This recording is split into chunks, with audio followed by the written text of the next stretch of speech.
ভাই আমি ঢাকা শহরে যেখানেই যাচ্ছি, এই যে মাসুম ভাইও এখানে এসছেন, হ্যাঁ আমি মাসুম ভাইয়ের সাথে পুরো একটা দিন আমি ঢাকায় বেড়ালাম, আমরা একসাথে রেস্টুরেন্টে খেলাম।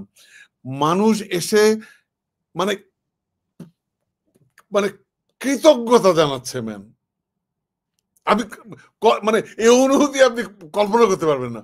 কিন্তু দেখেন এই ইউনূস সাহেব মানে কাউকেই অ্যাকনলেজ করলেন না। এবং আমি এটা সমালোচনা করলাম কিভাবে দেখেন, উনি ইংল্যান্ডে গেলেন, আমাদের আপনি তো জানেন জুলকারনাইন সামিকে, আপনি জানেন মিশন ভাইকে, আপনি জানেন আরো অনেকে ছিল ওখানে, কাউকে পর্যন্ত আমন্ত্রণ করা হয়নি। যাদেরকে আমন্ত্রণ করেছে তার মধ্যে 2 জন না 3 জন আওয়ামী লীগের লেসপেন্সার ছিল। এটা তো আপনি দেখছেন, এরকম আলোচনা হলো। এইটা আপনি কি, এটা আমি এটা হতাশাজনক এবং অত্যন্ত আমি এর তীব্র সমালোচনা এবং তীব্র নিন্দা জানাই, 1 নাম্বার। 2 নাম্বার হচ্ছে এই যে আপনি বললেন যেখানে যাচ্ছেন বাংলাদেশের মালিক তো বাংলাদেশের মানুষ, মালিকরা আপনাদেরকে যে সম্মানটা দিচ্ছে এটা তো অতি অবশ্যই আপনাদের এটাই বড় প্রাপ্তি, এবং এই প্রাপ্তিটাই আমি মনে করি সবচেয়ে বড়। ইউনূস সাহেব আপনাদেরকে ডাকলো কি ডাকলো না হয়তো সম্মানিত বোধ করতেন, একটু ভালো লাগতো, কিন্তু বাংলাদেশের সাধারণ মানুষ যে আপনাদেরকে এই যে অ্যাপ্রিসিয়েট করতেছে, আপনাদেরকে সম্মান জানাচ্ছে, আমি মনে করি it is the biggest achievement for you people, 1 number. আর এই যে জুলকারনাইন সাহেরের মতো মানুষকে যদি এই ডক্টর মোহাম্মদ ইউনূসের লন্ডন সফরে আমন্ত্রণ না পায়, এটা আমি জানি এবং দেখছি, আমি বিভিন্ন জায়গায় জিনিসটা পড়ছি, এর চেয়ে এটা আমি মনে করি এই ডক্টর মোহাম্মদ ইউনূস সরকারের আপনার অযোগ্যতা, দুর্বলতা। এবং উনার যে প্রেস সচিব শফিক ভাই তো উনি নিজেই তো আপনার আন্দোলনে ছিলেন কলম যোদ্ধা হিসেবে।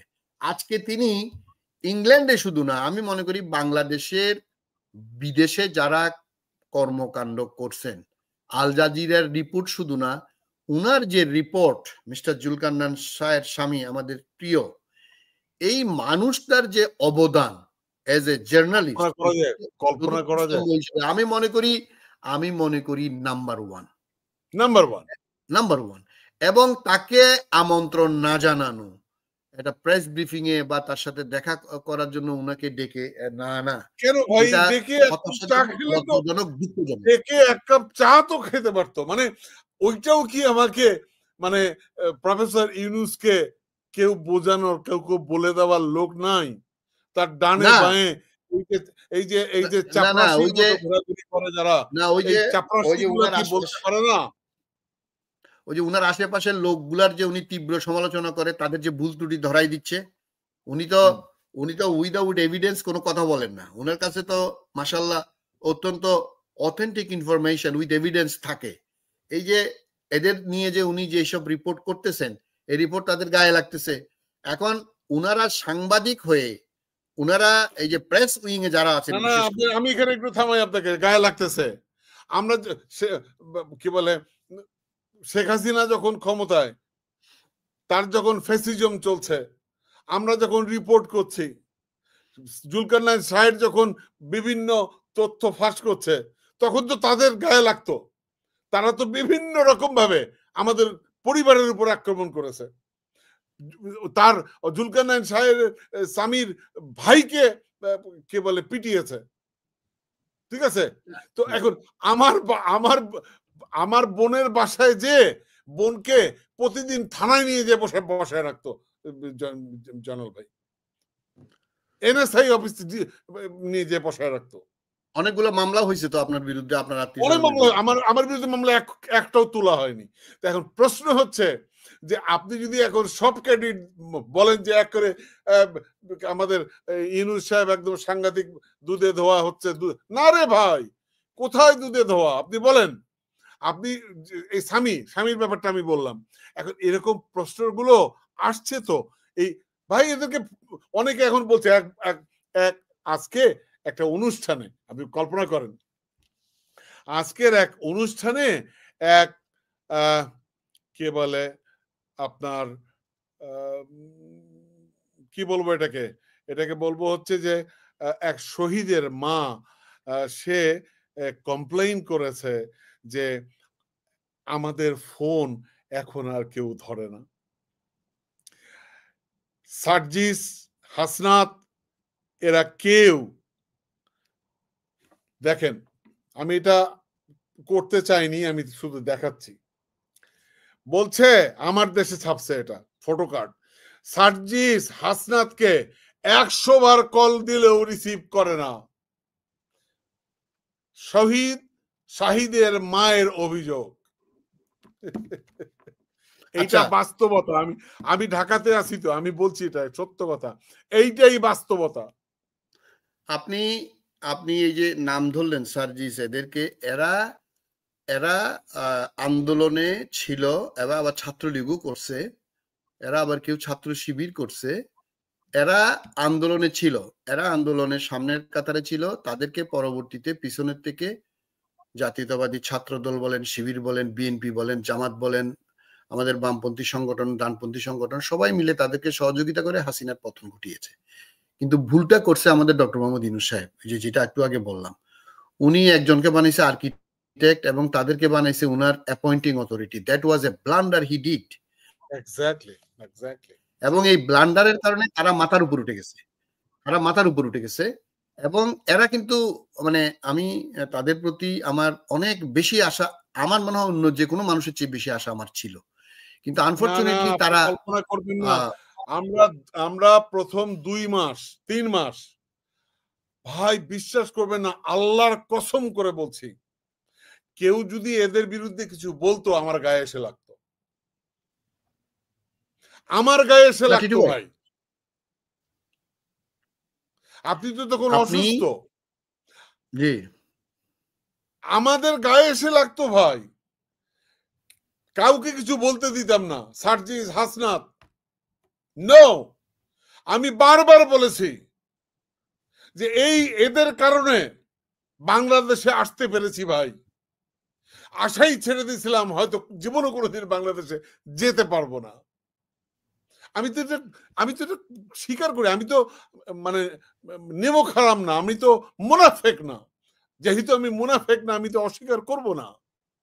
কিন্তু প্রশ্ন হচ্ছে আপনাকে থামাই আমি, সরি।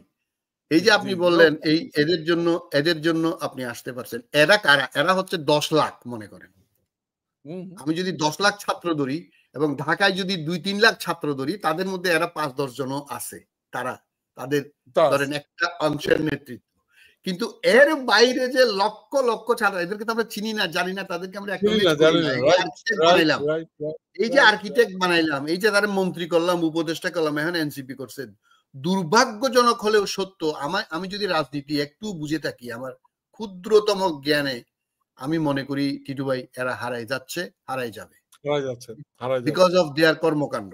হ্যাঁ, এবং এই যে কেন হারাই যাচ্ছে আমি বলি ভাই।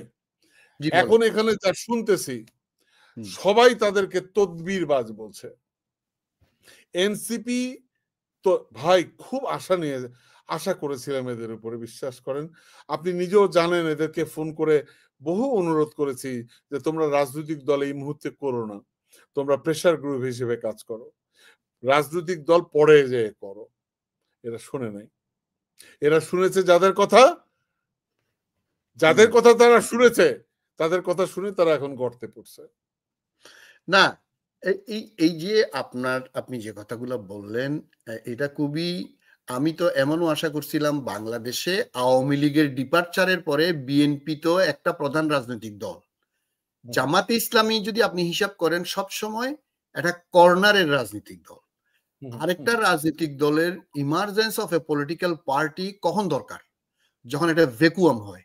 এই যে এত বড় একটা ভ্যাকুয়াম আওয়ামী লীগের ডিপার্চারের পরে বাংলাদেশে মধ্যপন্থী রাজনীতি এস্টাবলিশড হবে। আপনি চরম ডান চরম বাম কেউ এখানে টিকবে না, যে যত কথাই বলুক।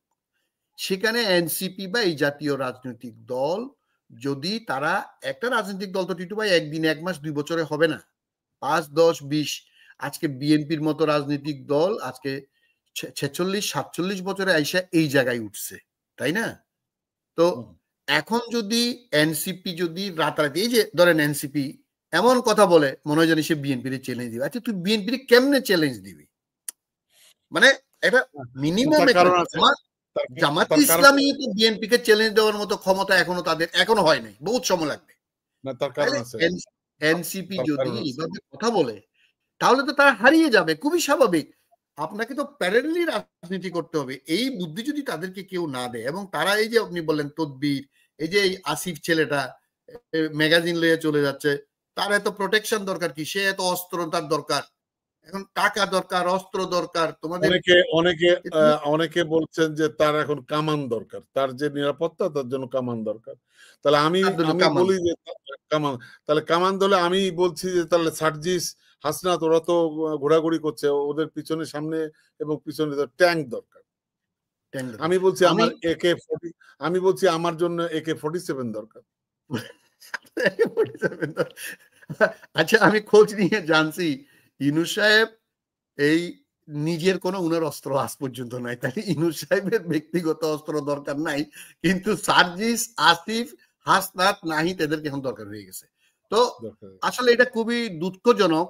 তারা 10 লাখ ও 5 লাখের মধ্যেও নেতার মধ্যে ছিল, তারা ফ্রন্ট লাইনে ছিল দেশের এবং জাতি, তাদের থেকে আশা করছি। শোনেন, আপনি যে কথাটা বললেন, আপনি যেটা কথা বললেন এটা খুবই গুরুত্বপূর্ণ। আমি এটাকে আবার আরেকবার একটু মানে দর্শকদের জন্য বলতে চাই যে আপনি যে কথাটা বললেন এটা খুবই মূল্যবান, যে এই ভ্যাকুমের মধ্যে এই এনসিপি বা এই ছাত্ররা একটা ভাইটাল রোল প্লে করতে পারত।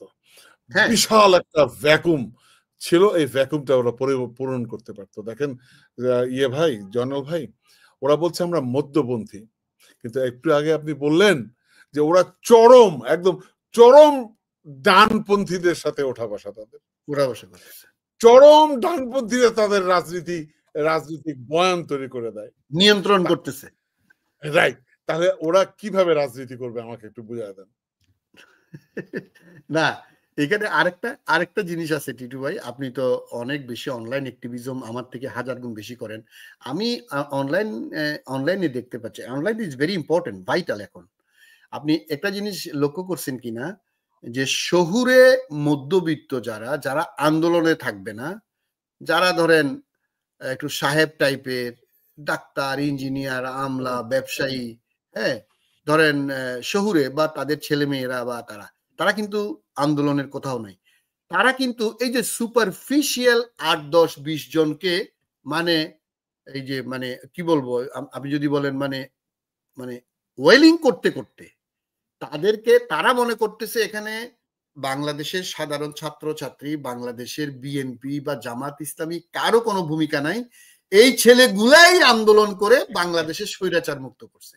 এটা খেয়াল করবেন, এটা কিন্তু ফেসবুকে মানে একটা গ্রুপ, বিশাল গ্রুপ আছে, ধরেন কয়েক হাজার আপনি বলতে পারেন, এরা কিন্তু আপনাকে একদম তুলুদুলু করে ছাড়বে, কিন্তু they don't have any practical idea. তারা জীবনে কোনদিন জেলে যায় নাই, তারা কোনোদিন আপনার মামলা খায় নাই, তারা নিজেরা বা তাদের ছেলে মেয়েরা কেউ রাস্তায় নামে নাই, এবং তারা কিন্তু এমন এমন কথা বলবে যে আপনি অনেক সময় হাসি, আবার অনেক সময় প্রতিবাদ করি। এখন প্রতিবাদ করা ছেড়ে দিছি, ভাবলাম যে হাসলেই ভালো, বুঝছেন না? এই জন্য ছেলে পেলেগুলা এই ডক্টর মোহাম্মদ ইউনূসের এই যে আর্কিটেক্ট বানানো, আর এই যে শহুরে এই যে উচ্চবিত্ত মধ্যবিত্ত এই লোকগুলা তাদেরকে ধ্বংস করার পিছনে, আর আপনার বিদেশের 2-4 জন তো আছে যারা তাদের পীর। এবং সবচেয়ে মজার ব্যাপার কি আমি বলি, ওরা যদি ওদের রাজনীতিটা ওদের মতো করে করতো, এই যে পীর বাহাদুর অমুক তুমুক বলছেন তাদের পরামর্শ ছাড়া, আমি মনে করি এরা খুব ভালো রাজনীতি মানে এই ভ্যাকুমটা এরা করতে পারতেও ভালো। আমি মনে করি এখনো তাদের একদম শেষ হয়ে যায় না। রাইট, ওরা এখনো রিভাইভ করতে চায়, সময় আছে। এই উমামা ফাতেমা চলে গেল, আরো অনেকে চলে যাবে, কারণ আপনার যদি উদ্ভ্রান্ত হন, আপনি রাজনৈতিক উদ্ভ্রান্ত হলে রাজনীতিটাকে আর এন্ড অফ দ্য ডে আপনি তো প্রতিষ্ঠা করতে পারবেন না। ধন্যবাদ আপনাকে। আপনি উদ্ভ্রান্ত বলছেন, আমি সাথে আরেকটা যোগ করি, বিভ্রান্ত।